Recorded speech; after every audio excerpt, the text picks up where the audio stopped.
waaw salaamaaleykum yéen waa Tivaouane Diacksao Info ak waa 8TV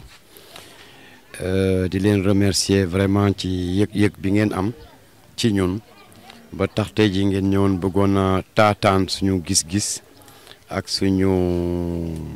ci li ñuy yëngu guddi ñu toll ci biir Tivaouane Diacksao balaa dara d'abord ginnaaw ba ñu sant yàlla suñu borom bi julli ci yonente bi sallallahu alayhi wa sallam sant suñuy ñaari waajur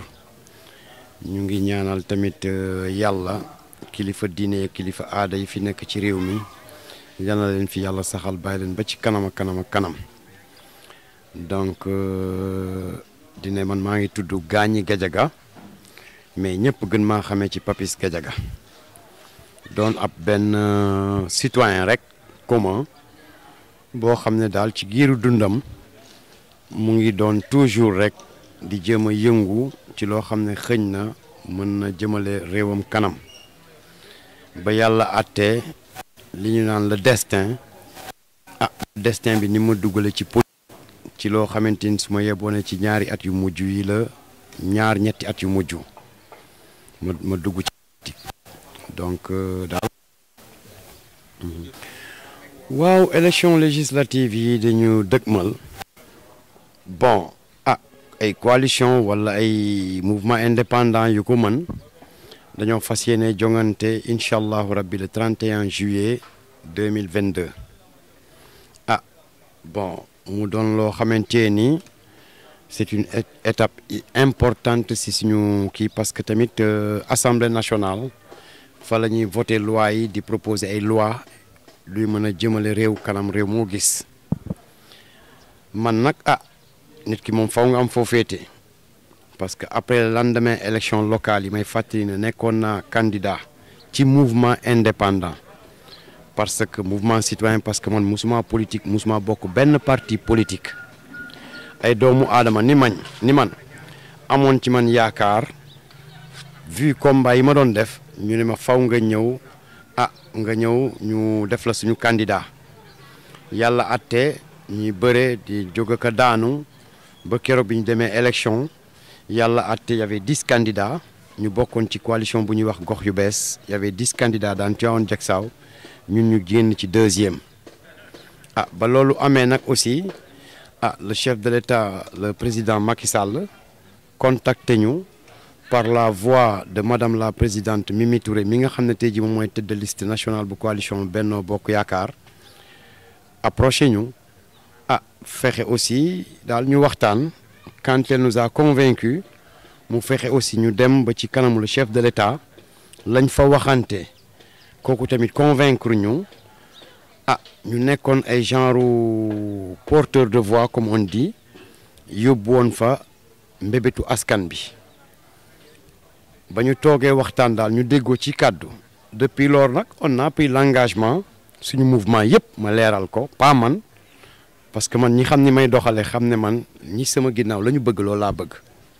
mouvement bi dans son ensemble su ma yeboone à quelques exceptions ñaari nit ñoom ñoo ne ñoom du ñu ànd ci loolu mais tout le reste dañ ne nañu dem vers le bennoo ndax yaakaar parce que tamit dañoo jàpp ne politique soo koy def mooy problème yaa ngi nii nan la ñuy amee solution yi soo demee ba waxtaan ak ñi nga xamante ni ñoom ñoo war a mën a solutionner say problème ñu wax nga dégg te lu day ni chef d'état nga xam ne kàddoom mu ngi mel ni loi bu ñu voté assemblée su la waxee man su la doyul xaw ma lu lay doy jusqu'à preuve du contraire man noonu la ma yàlla bindee jusqu'à preuve du contraire diw nii la mel ak diw nii la mel man engagé wu ma tant que man gisuma loolu ci diw noonu lay fonctionner ba ñu demee ci bennoo nag élection locale yi ba mu passé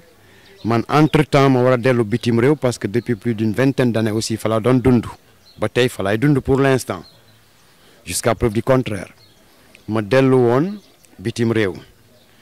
ñu dem ba jëmmi jamono campagne bi jub si samay militante yëpp jeunesse beeg lépp chaque jour ñu may teg pression ñun dinañ campagne wala ñun lan la ñuy def lan la ñuy lii man leen toog leen ngeen déglu ma ba yàlla atte bés ñëw yàggul dara le chef de l'État contacté ma ne ma dama bëggoon lépp loo jàppoon na nga ko bàyyi te nga ñëw nga jàppale ma ci Tivaouane Diacksao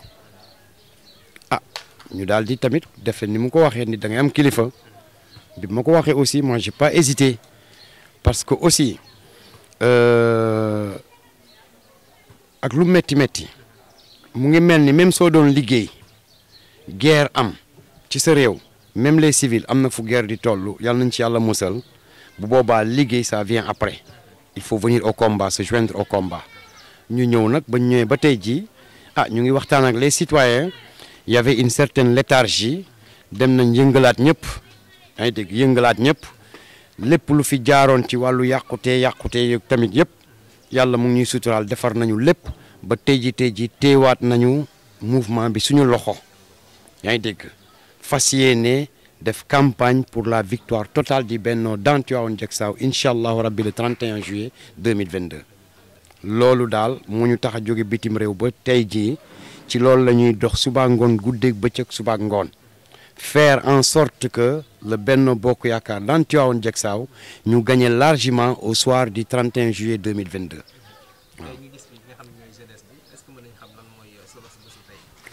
waaw jeunesse bi dañoo dajaloo xam nga sànq maa la naan y avait beaucoup de ay yàqute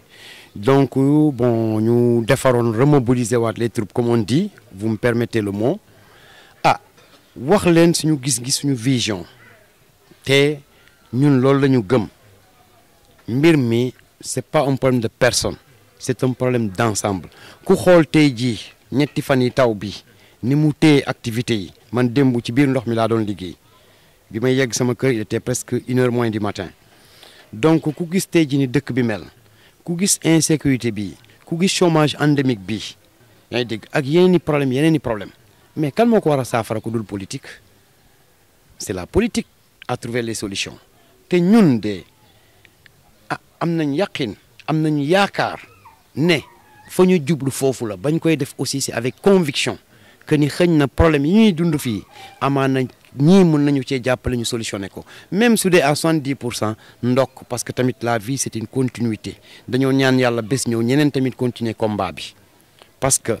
man dama koy faral di wax tant que ñun les citoyens on n'a pas compris que l'intérêt personnel se trouve dans l'intérêt général ku nekk di ci gis sa bopp nga gis sa bopp ma gis ci sama bopp keneen gis ci boppam ci loolu la ñu war a dox ñun bokk ci yeneen i culture loolu la ñu gis te ça fonctionne là-bas voilà donc jeunesse bi tey jii ñu ñëwoon ma fas yéene saafonteeg ñoom te vraiment y a de l'espoir te il est un peu gênant de parler de soi-même ngay wax sa bopp c'est un peu gênant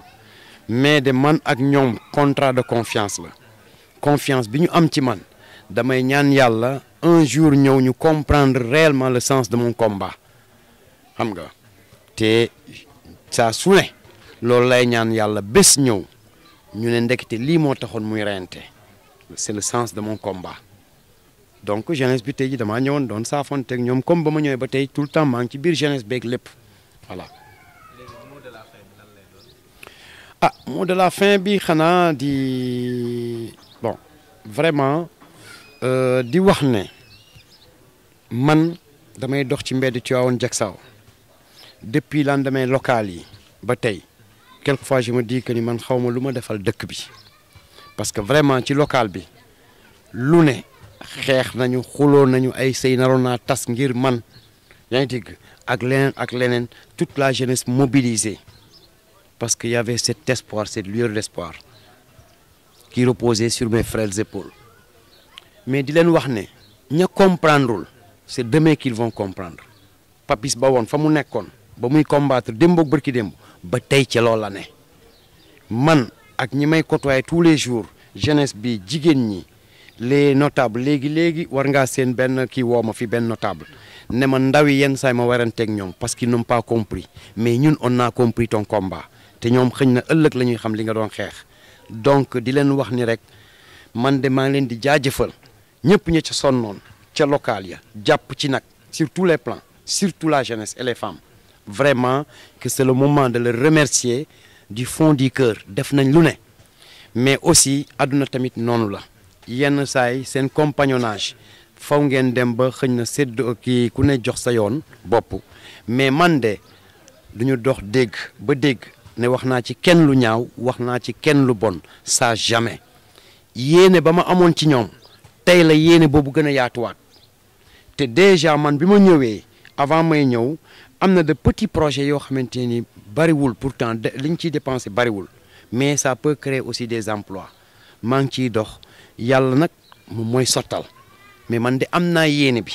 su doon sama sago te li may wax lu ma gëm la su doon sama sago doomu Tivaouane Diacksao du taxawaalu parce que xam naa lan mooy nga doon xale bu góor nga toll ci def ak dindi say waajur am ci yow yaakaar sonnoon ci yow ngay yeew doo xam nooy def d'ailleurs loolooy pousse pour ñi nga xam ne ils sont vulnérables loolu moo leen di pousse ñu jël yoon boo xam ne judduwuñ ca màgguñu ca tout cela on comprend mais daal di santaat ñëpp di gërëm ñëpp di wax ne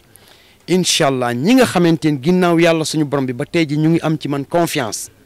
nañu gën a dëgëral confiance bi te ànd ak man au soir le dimanche 31 incha allahu rabbi kolon naay voté massivement pour le Benno Bokk Yaakaar pour réconforter le chef de l'État le président Macky Sall pour que au moins ne serait-ce que man ak moom la ñu diggante mu mun ma koo yeggalil yéene bi ak tamit yéen di leen remercier mun nañ ne intérêt tant mieux politique loolu la moom dafa bëgg ma jàppale ko moom it dafa ma war a jàppale pour ñi nekk sama ginnaaw yàq ça donc di santaat ñëpp di gërëm ñëpp di sant yàlla suñu borom bi mi dara teewul mi ñuy indi ba tey ji ñu bisiwaat parce que nga wane ginnaaw nit ñi xamuñu nu mu méttee la nga gën a bëgg moom ngay bàyyi nga dem say doom say jabar xam nga say am di jàmm te soo demee dara leerul ndax ñii ma tàggatool ndax danañ gisewaat ci kaw suuf sama ginnaaw rek ba ma ñëwee les 2 premiers jours dama doon wër di jaale ji ñooñu ndekte dootuñu gisee kon xam nga dem metti na su doon sama sago ndaw yi seen réew la ñuy am la ñu soxla di faj bu muy gàcce ku ci bëgg a dem nga dem vacances tourisme ne serait-ce que pour ta culture yéene boobu de laa am yéene boobu yàlla nag moom mooy kiy sottal donc encore une fois vraiment di sant ñëpp di gërëm ñëpp yéen waa Info TV yéen waa 8 TV que vraiment je remercie et que j'encourage au passage j'encourage la banlieue yombul mais yéen a ngi brain seeni mind yéen a ngi xalaat yéen a ngi kii nan ngeen ciy génne c'est à encourager te yàlla suñu borom bi laa ko seedeel yéen ñii sax amoon naa gis-gis bu ëllëgee ci yéen fii ci Tivaouane Diacksao waaye nag jaam bi ak pexeem buur bi yàlla ak dogalam dañ doon xëccoo yàlla jël na ndam li teg ko ci loxo ki ko neex te kooku it ma koy remercier de passage parce que nag c'est un grand frère à moi man ak moom amul benn xaar ma yàlla wax dëgg fa yàlla di ko ñaanal yàlla moom it yàlla yen bii mu ko yen yàlla na ko yàlla oyofalal yaakaar ji ñu am ci moom yàlla na ko yàlla oyofalal ba yaakaar ja yegg vraiment ñu koy ñaanal yàlla gudd fan ak wérle de tout cœur ñun wàllu wa ñu féete lépp lu ñu mën ci combat yi au nom de l'intérêt de Tivaouane Diacksao danañ ko def parallèlement ak moom it mi nga xam ne looloy mission xëñ na suñ ko boolee yekkal ko askan bi dama jàpp ne xëñ na yoonu njëriñ rek lay doon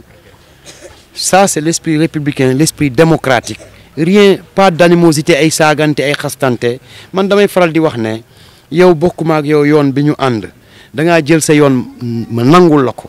nangul ma sama yoon jarul ñuy xuloo jarul ñuy xeex jarul ñuy reyante jour bi su jotee ku nekk nga xëy nga dem nga voté ji ki dal sa xel nga voteel ko nga dem sa yoon